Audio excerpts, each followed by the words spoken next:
On your Thursday episode of Locked On Raptors, we power rank every member of the Toronto Raptors in terms of how important they will be to the Toronto Raptors actually winning basketball games this year. Stick around, it's all coming up. You are Locked On Raptors, your daily Toronto Raptors podcast, part of the Locked On Podcast Network, your team every day. Hey, what's going on? And welcome to another episode of Locked On Raptors, part of the Locked On Podcast Network, your team every day. It is Thursday, October the 19th, and I'm your host, Sean Woodley. I've been covering the Toronto Raptors now going on 10 seasons on various platforms. You can find all my work over on the website, formerly known as Twitter, at Woodley Sean. You can also find the show on Instagram at Locked On Raptors. And as always, come hang out in the Locked On Raptors Discord server. The link is in the description of the podcast. We would love to see you join us in there. An awesome community we have building around the show. We'll be talking about games as they're going on. We'll be talking about all sorts of stuff throughout the season. And that is where most of my in-game thoughts are going to go throughout this year as well. So if you want to be party to what's going on in my brain during games, the Discord's the spot. Go come hang out. We'd love to see you in there. All right. Today's show is a look at the power ranking of importance of the members of the Toronto Raptors. We're going to run through 1 through 15 and dig into just how vital they will be to the Toronto Raptors winning basketball games this year. Of course, we'll get into the potential closers, guys who could be on the periphery of the vaunted circle of trust of guys who might close games in high leverage moments. We'll talk about the ladder of sort of bench guys. And, I think that's going to kind of be a constantly moving target all season long based on how guys are playing, based on how guys develop. But we'll get into that. We should start, of course, though, with the best players on the team, the core guys, the dudes, through whom everything is presumably going to run and who are going to determine the ultimate ceiling of this team and, in some ways the floor as well.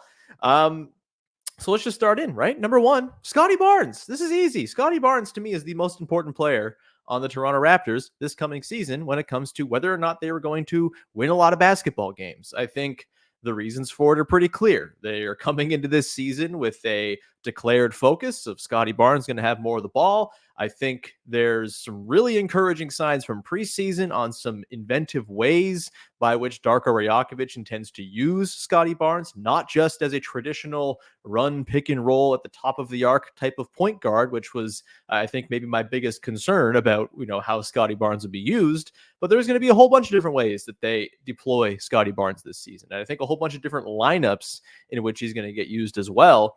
And, we've talked about the things all along throughout this offseason that Scottie Barnes is going to have to improve to really kind of tap into the potential that he obviously oozes with.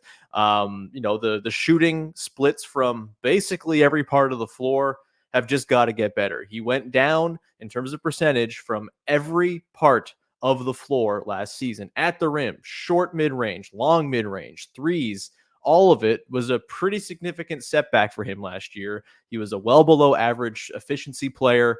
If you want to be the best player on a team that is serious, you have to be an above average efficiency guy on higher usage. And there's going to be a lot on Scottie Barnes' plate this season. Do I think they're maybe putting too much importance on Scottie Barnes in year 3? I think you could argue that for sure. I think how he goes and what his leap looks like, if it's to be taken place, is going to determine a lot about what the Raptors think about Pascal Siakam, for example, or O.G. Anunoby and their pending contract situations and what the future vision of this team looks like. If there looks like there's stagnation, if it looks like Scottie Barnes is not affecting winning when he's on the floor, which we should say he has done so in the past pretty significantly. Even last year, the Raptors were 5.5 points per 100 possessions better with him on the floor than off. He does drive winning play. That's good, but can he do it at a high enough level with enough of a sort of uptick in his usage to say, hey, you know what? We got a guy here. We got a pillar who we can build around who's going to be the face of this team. If that happens, a lot of things slot into place. Either you look at Pascal Siakam and say, you know what, the timelines aren't right here.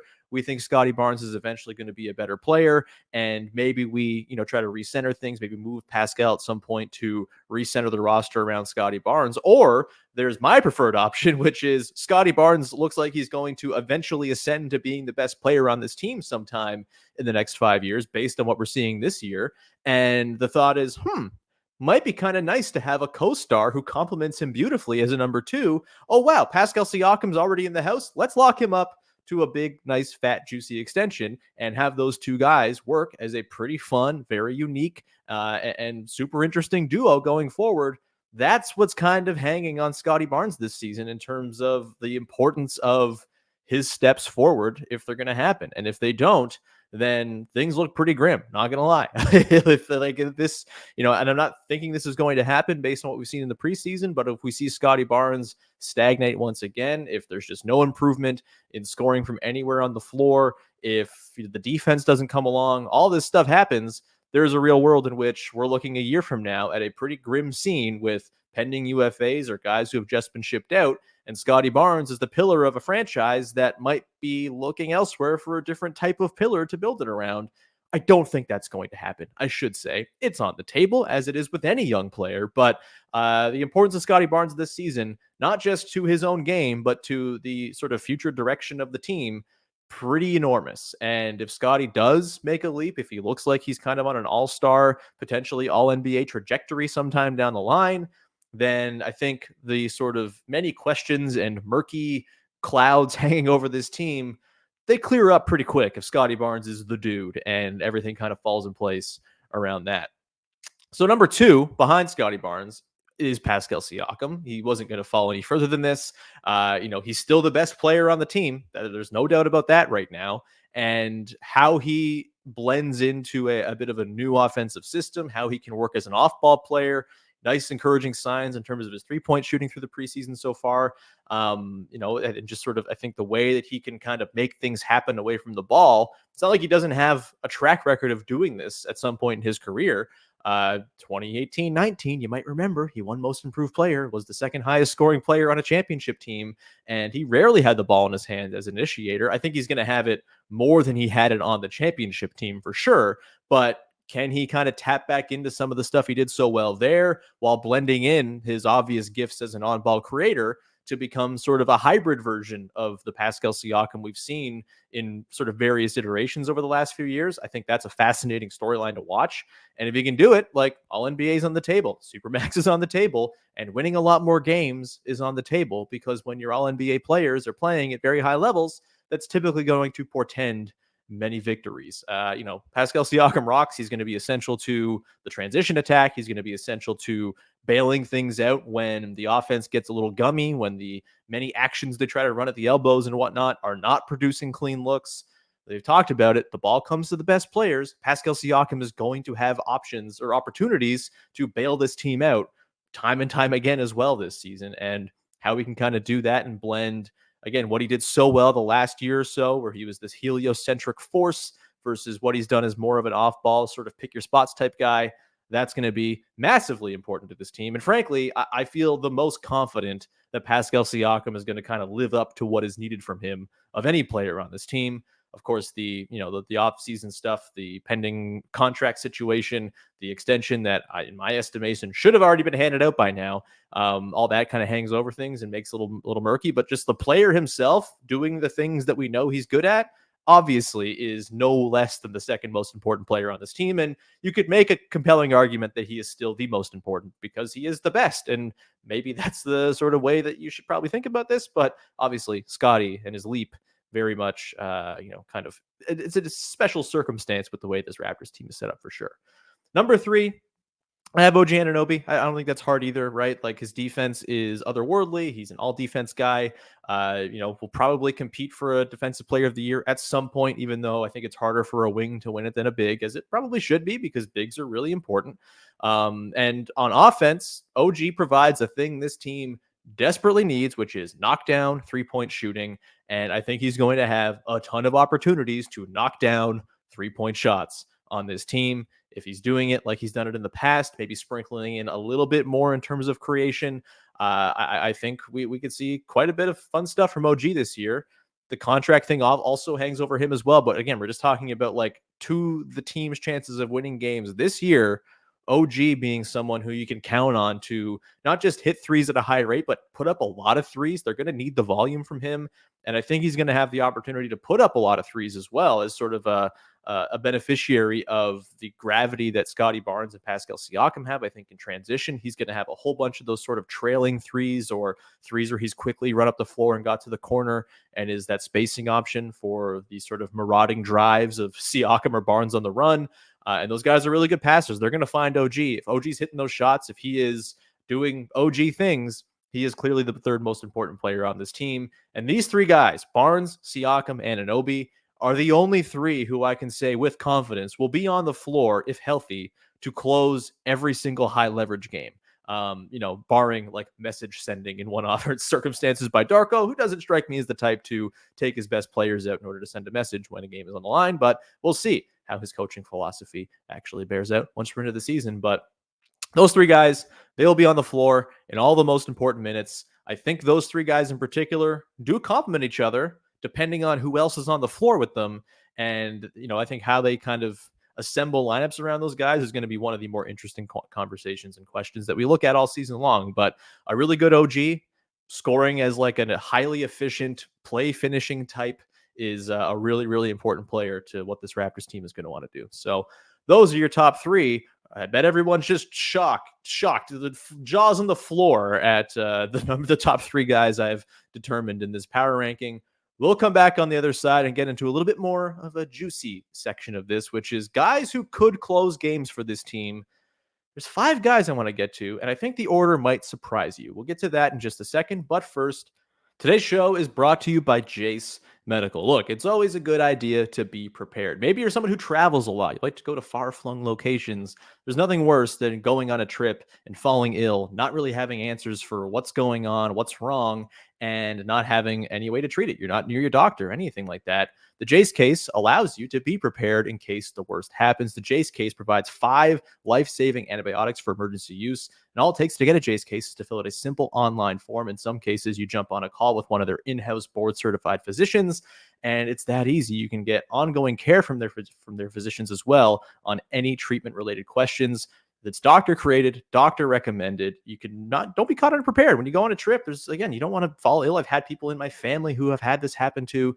It's really easy. You just stick your Jace case in your bag and you go on your trip. And all of a sudden, if something does happen, if the unexpected is there, you have something to respond to it. They have guides on how to use all this medication safely as well. And again, you can always contact their licensed physicians if you have any questions about how to implement care. Go to jacemedical.com, enter the promo code LOCKEDON at checkout for $20 off on your order. That is the promo code LOCKEDON at jacemedical, JASEmedical.com.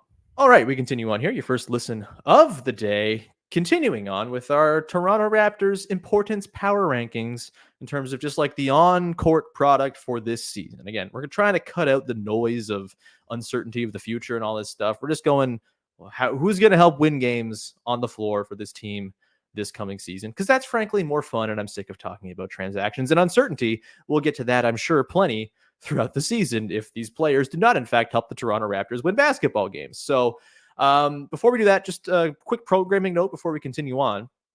Intended for part 1 of our over-under special to be tomorrow with Vivek, Jacob, and Sahal Abdi. That's not going to happen because we just kind of move up the schedule a little bit. We're going to do a What's More Likely episode tomorrow with Karina Mustafa, the wonderful, she's just basically on the whole internet these days covering every sport. Karina's great. Of course, listeners of this show will know her. She'll be on tomorrow. We'll do What's More Likely, little season preview edition. And then next week on Monday, we're going to have a 2-part episode day. We're going to drop both chunks of the over-unders spectacular with myself, Vivek, and Sahal on Monday, one early in the morning, one later in the afternoon. And then Tuesday, we're going to have bold predictions with Joseph Casciaro of Pound the Rock and the Score. So loaded week leading into the very first game of the season. So stay tuned for all of that. All right, let's continue on into the power rankings of the Raptors roster. Again, I told you before the break, this could get a little controversial. This might be something where you're like, oh, really? That guy's number 4? For me, number 4 and sort of beginning off this section of guys who I all think could at times close games for the Raptors this season. is Gary Trent Jr. I don't think Gary Trent Jr. is the fourth best player on this team. I do think that because he is a dead-eye shooter on a team that desperately needs shooting, and he's someone who can sprinkle into really any lineup to add a little bit extra space. He can play with bench guys. He can play with starters. And I think there's going to be a lot of importance on him kind of tapping into a little bit more playmaking this year as well. Not a ton, right? Like he's not going to be making high level, great Kyle Lowry level reads or anything like that. They're not going to ask him to do that. That would be an unfair jump up in playmaking responsibility. But we saw it in the last preseason game against the Bulls. If he can create once in a while, use his shooting gravity and pick and rolls with a Scottie Barnes or a Jakob Poeltl or a Chris Boucher or Pascal Siakam, whoever he's working with, and make those kind of simple pick and roll reads, simple by NBA standards. It's very hard to do. We know this obviously, but if you can do that, then Gary Trent Jr. becomes massively valuable to this team. And I think, we're hoping on some stuff that hasn't happened yet. Right. And if it doesn't happen, I think things get more challenging for this team. If it does happen, then I think a whole lot of interesting possibilities open up. I also have been pretty staunch in my belief that Gary Trent Jr. should be starting on this team, and that kind of informs my decision to have him at number 4 as well. I think just you can't underestimate the value of shooting and, more importantly, space and defenses worrying about shooting threats on the floor when it comes to running effective offense. We talked about how bad the offense looked in the half court in that game against the Bulls, a team that has a pretty good defense that was playing all of its players for extended run. And the Raptors could not break it down for long stretches of that game. 71.4 offensive rating in the half court per clean the glass in that game. Very bad. And I think Gary Trent Jr. being on the floor is going to just elevate the overall potency of basically any lineup he's in. More shooters, it's like an amplifier. It makes it easier on everybody else. I think Gary Trent Jr. is going to have a really, really high import on this team this year. And maybe it's too much. Maybe you're asking too much of Gary Trent Jr. Maybe that's a sort of question for the front office, but just the skills he brings to the table, incredibly valuable on this team. So he is my number 4, and I'd expect he's going to close a lot of games just because he's going to make the offense function that much more effectively. Number 5, I have Jakob Poeltl. It's strange to have a guy who had one of the best on-off differentials in the NBA after the trade last season at number 5 in terms of the importance to winning games. Plus 14.1 on-court differential after the trade with the Raptors last season. That is really good. Just like the Raptors went from being like a non-existent bad basketball team to, oh wow, this team is actually putting out one of the better lineups in basketball with Jakob Poeltl out there. I do think his effectiveness is going to be limited a little bit this season because of the lack of Fred VanVleet. Again, you can say all you want about Fred VanVleet. It is undeniable that the Yak-Fred pick and roll was their easiest avenue to baskets last season, and that's not there in the same shape. Dennis Schroeder is not Fred VanVleet as a pull-up guy. Therefore, the shape of that pick and roll is entirely different. I mentioned Gary Trent Jr. We can get a little Gary Yak pick and roll action going. Pretty intrigued. Think that's all right. I think that could be something. And, you kind of get that quick initial pass from Gary into Yak working on the roll. And Yak is a brilliant passer when he's moving downhill like that. He can score, obviously. He's got that floater. It's great. I think Yak is going to have a lot of importance on this team. I couldn't quite put him at 4th, though, because I do think there will be times where it's just not tenable to close games with him, whether it's because of the free throws or the offense just being too starved for space. And we've seen proof of concept of what Scottie Barnes can do as a rolling sort of nominal 5 on offense. And I do think there will be times where they have to go to Scottie Barnes at the 5 over Jakob Poeltl to close games. I think that's fine. It's nice to have multiple plans of attack, multiple ways to approach games and try to win them. And so it's not a slight that Jakob Poeltl is number 5. But I do think just the realities of how this team is built are going to sometimes put his minutes maybe on the back burner, in lieu of sort of better matchup possibilities and more spacious lineups. Number 6, I have Dennis Schroeder.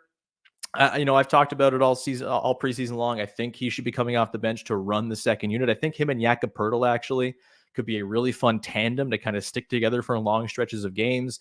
You have Dennis come off the bench, run the second unit with Yak as a traditional dive man. You throw shooting around those guys, Gradey Dick, Jalen McDaniels, Precious Achiuwa if he can tap back into it. You sprinkle in an O.G. and Anunoby. Maybe that's a spot where O.G. can kind of tap into his creation a little bit more, playing off of a Schroeder and Poeltl situation.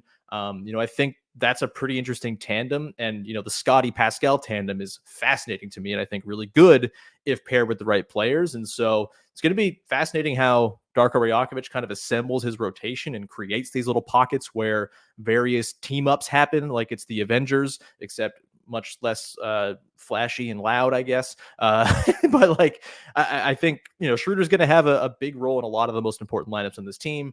I also think that his lack of shooting is going to really hurt his effectiveness in the offense in particular. If he's starting, the argument for him starting is the defense. That defense will be totally monstrous. Him at the point of attack, Yak at the rim, Scottie, O.G, and Pascal messing things up with their length and wing defense all throughout the rest of the lineup. It's going to be a murderous defense to try to score on. That's the argument for starting Schroeder, but I do think the offensive limitations, the lack of shooting, could kind of render him as someone who doesn't quite close as many games as maybe it feels like he will, being the high-priced Fred VanVleet replacement that they brought in, high-priced, mid-level, whatever. I have two more guys who I think could close games, and maybe I'm overhyping one of these guys and overbelieving in the other being healthy. But number 7, I have Jalen McDaniels. I think McDaniels is going to be a big part of this team because he fits into any lineup they want to run. They want to go huge. He can play at the 2, and he can be like a really enormous, long 2 guard who guards on the perimeter very well. You want to go smaller. He's proven that he can be a bit of a rim protector or like a help guy. He can be the 4 in a lineup and be totally fine. You can switch across everything if you want to run a switching defense. I think Jalen McDaniels, if he can shoot threes this season, which again isn't if, like he's not done it at a regular rate throughout his career. It's been very up and down. It's netted out to about 35% in his career. It's fine. It's better than what a lot of the Raptors guys can do. So even his baseline might be pretty high as a shooter compared to those around him. But I think Jalen McDaniels, because of the lineup flexibility he's going to offer and his ability to just kind of slide in as a capable 5th man who can cut and take open threes and play off of higher usage guys, play in transition when they're trying to run a bunch. I think Jalen McDaniels is going to kind of level up big time in terms of importance this season. Maybe, again, you're asking too much of Jalen McDaniels, and that becomes a roster building question. But as far as who they got on the team right now, I'm pretty bullish on McDaniels being a big part. And he played a ton in that last preseason game as well. All sorts of different lineup iterations. I think he's going to have some importance on this team. He's number 7 for me. And then number 8, I have Otto Porter Jr. Yes, this assumes that he's found his toe. Yes, he kind of has been like a ghost in the preseason where it's like, Otto's around. He might play. We're waiting. He might, maybe gets it. No, he's going to sit. He might play. Hopefully we see him on Friday again in the Wizards game. That'd be great. Just like a sighting to know that he's real, much like Bigfoot or something like that, or to know that he's not Bigfoot. I don't know. I'm not here to tell you whether you should think Bigfoot should be real or not. That's not what this podcast is about. But Otto Porter Jr., if he's healthy, is still 16 months removed from starting in the NBA Finals for the NBA champions. He's an important player who absolutely can close games if he's playing well and he's healthy. And we saw it in the 8 games he played last year. Like, he was really valuable to the Raptors in those games as well. Helped them win a game against Houston where they didn't really have anyone available. And him and Thad Young just old man to their way to a victory. That was great. Super fun. I think Otto Porter Jr., if healthy, is going to get a chance to close. His shooting is immensely valuable. It's going to add space. If Gary Trent Jr. is not cutting it defensively, you can swap Otto in as your nominal 2 guard next to OG and Pascal with Scottie and Yak and try to go that way with sort of Scottie and Pascal as your lead creators. There's going to be lots of opportunity if he's healthy for Otto Porter Jr. to have effective, positive minutes on this team. I want to see it. I really hope it happens. And he's number 8 for me for that reason. We'll come back on the other side. We will get into the sort of, the ladder of rotation guys and where it sits right now, who I think maybe has the most impact to have on this team this coming season, who will have less impact. This is going to come down to positional variance and stuff like that too. Is one guy more valuable than another just because of scarcity at a certain spot? We'll get into that to close out the show. But first, got to tell you about our friends over at FanDuel, #1 sportsbook in all the land. Go check them out right now, as it is a perfect time to jump in to FanDuel because it's the start of the NFL season, or I guess like the middle part of the NFL season by this point. But either way, right now, new customers get $200 in bonus bets guaranteed when you place a $5 bet. That's $200 in bonus bets, win or lose. So You make that $5 bet, you lose it, no problem. You get those bonus bets anyway. If you've been thinking about joining FanDuel, there's no better time to get in on the action than right now. The app is super easy to use. There's a wide range of betting options. You get spreads, player props, over-unders, and more. It's all there. And again, it's not just the NFL. If you want to go put some money on an NBA futures bet for a championship pick or something like that, I did that last year with the Denver Nuggets at like 19-1, and I felt like a genius. It was awesome. If you want to go do the same, FanDuel is the place for you. Visit FanDuel.com/lockedon and kick off the NFL season. FanDuel, an official partner of the NFL. All right, let's round out the show with a look at the sort of back end of the rotation. We'll go kind of rapid fire through these guys. Not all of them have really any importance on this team winning games this year, probably, unless you count vibes and leadership as a thing that will help them win games, which, hey, maybe it will. That's an important thing in the locker room. If the players think it matters, then it matters. But the rotation ladder. Number 9, I have Precious Achiuwa as someone who could really impact what this team can do. Mostly because we've seen what Precious Achiuwa can do when he's firing on all cylinders. We saw it for a brief, fleeting moment. It was like 50 games, maybe less, back in 21-22. But 10, 11 points a game, 6 boards, an assist, blocks, steals, the whole thing. Offensive rebounds at the wazoo. And notably, of course, he shot like 38% on 3.5 attempts from deep a game. If you can do that, even it's sort of close to that, 35, 36% on that volume. There's been talk about running him as like an elbow hub a little bit. I don't totally believe that's going to be a thing that happens, but there's ways for Precious Achiuwa to very much make an impact on this team and certainly ascend into the tier of guys who might close games. I don't think you can say that right now.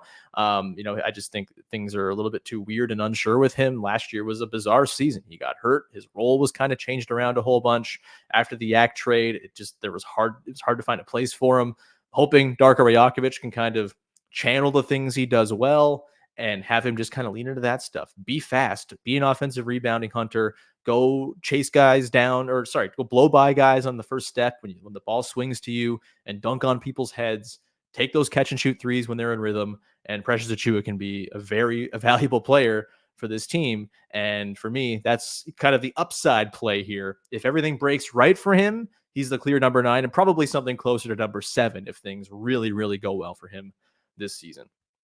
Number 10, I got Gradey Dick. I think he might not be a full-time rotation guy at the start of the season. I think there's going to be some guys kind of cycling in and out from those, maybe 9, 10, 11 spots in the rotation over the course of the first month or so. But I just think the shooting matters so much. And from what I've seen in the preseason, Gradey Dick, while, individual defense might be a thing, he looks like a good team defender who just knows what he's doing, knows how the game works, high mind for the game and all of that.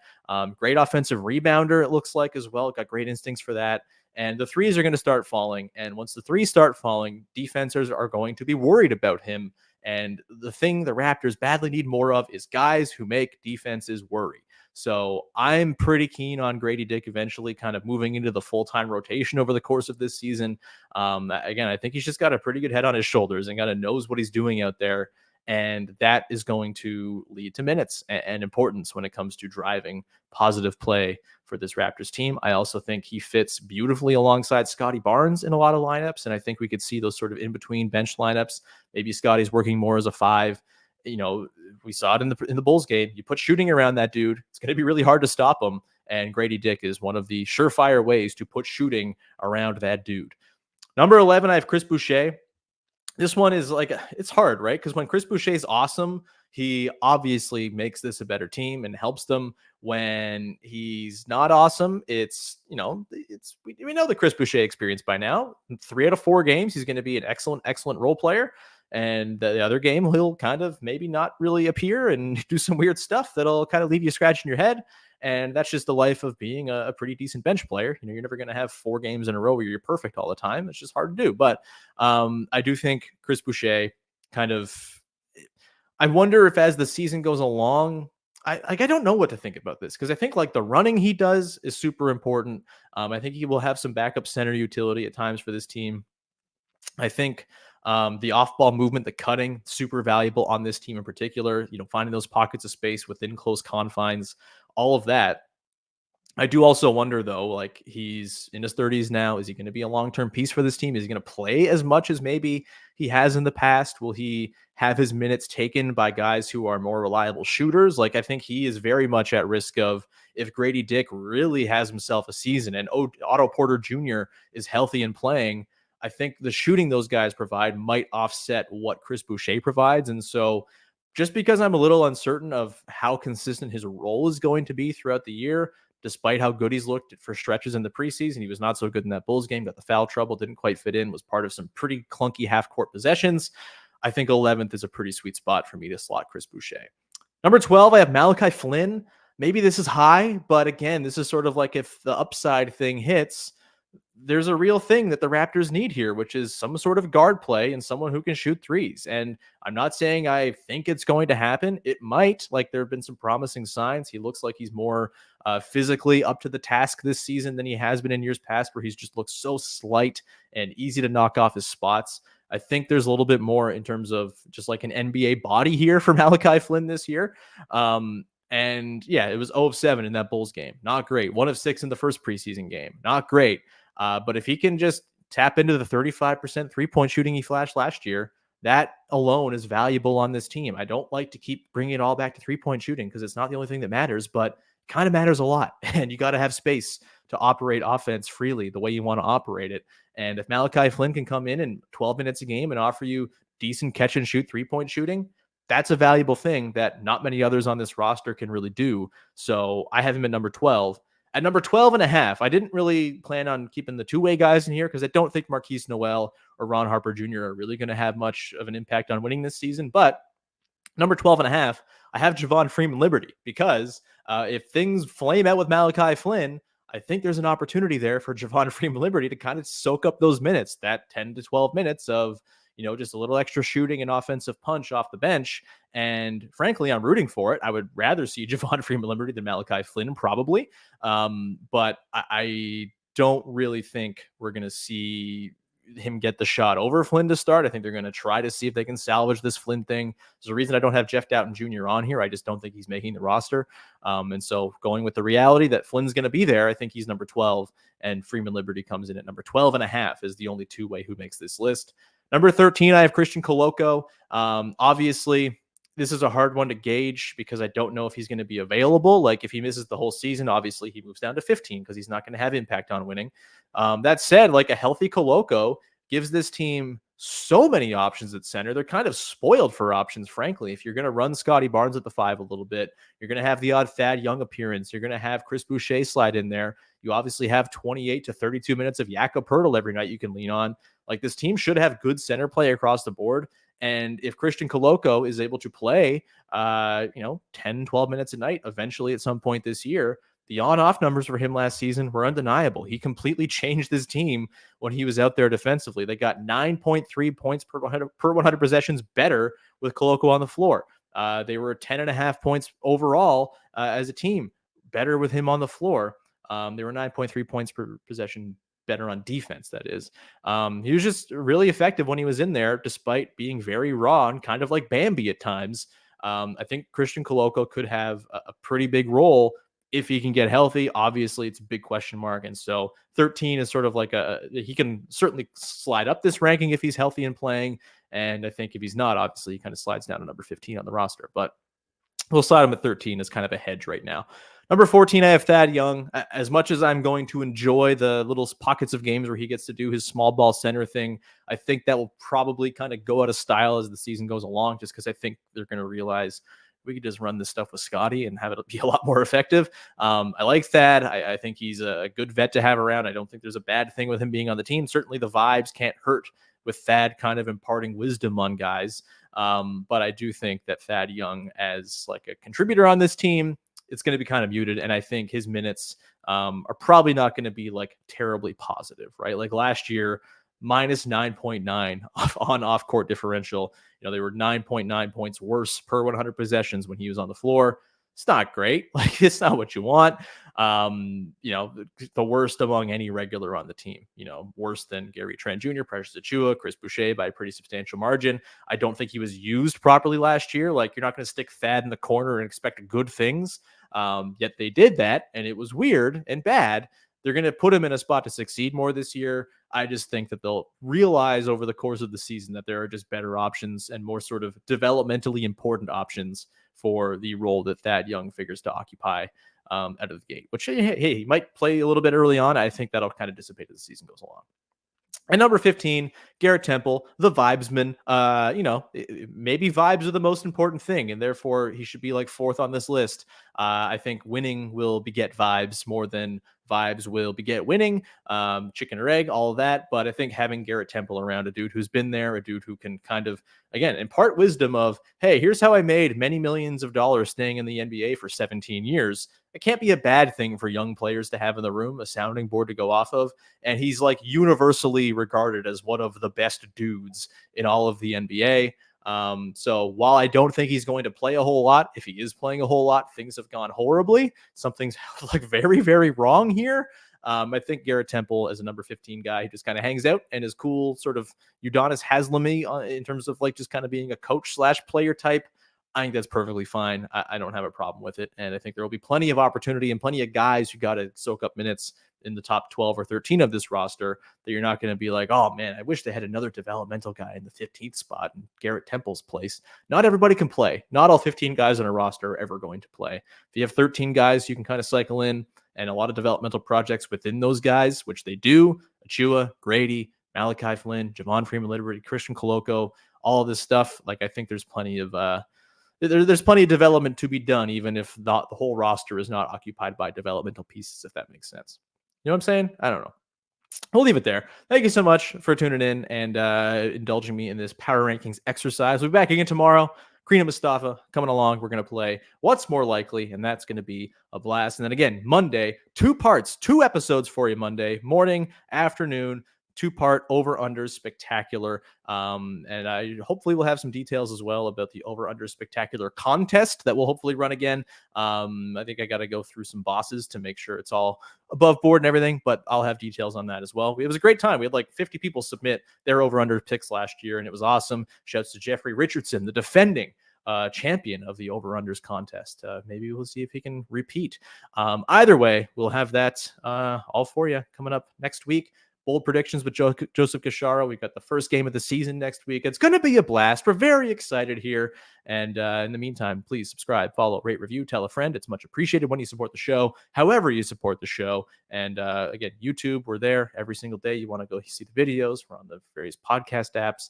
You can find me on socials at Woodley Sean. You can find the show at Locked On Raptors, and the Locked On Raptors Discord server is there waiting for you to come and join. The link is in the description, as always, and we'd love to see you in there.